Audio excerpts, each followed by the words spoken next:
10 minus 20 times 10 minus 20. Now, guys, I want to show you the wrong way with which people solve this question. Then I will also show you the correct way of solving the question. So the wrong ways you solve this question is when you do 10 minus 20, you get, here will give you what? Minus 10. Then times this will give you minus 10. So this minus, we cancel this minus, right? So 10 times 10 will give us 100. But this answer is not correct, right? Because the reason why it's not correct, because we omitted the board mass rule, right? So when you are solving with board mass, you have to obey the rules of order of operation, which is board mass,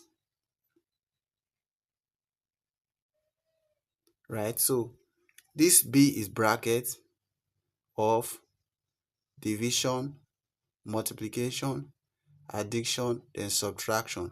And we are solving this rule, we have to solve from left to right.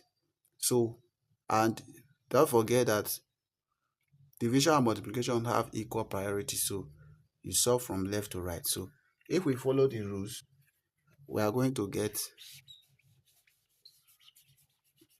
our answer will not be 100. So our answer is going to be, first of all, we do the bracket, which is this. This will give us minus 10. There's a multiplication sign here. Why?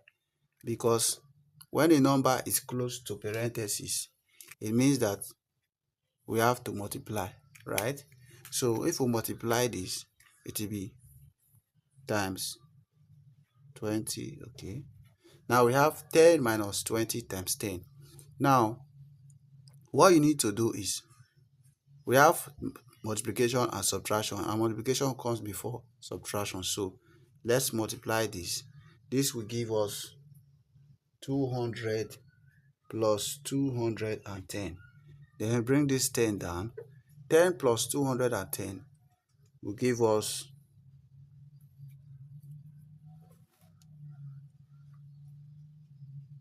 sorry guys, this will give us 200, not 210. Minus 20 times 10 will give us 200. Minus 20 times 10 will give us 200. Then 10 plus 210, our final answer will be 210. So 10 plus 200 rather, sorry, will give us, so our final answer is 210. So guys, that's the correct answer to the question, not 100. Thanks for watching. Please subscribe, like the video.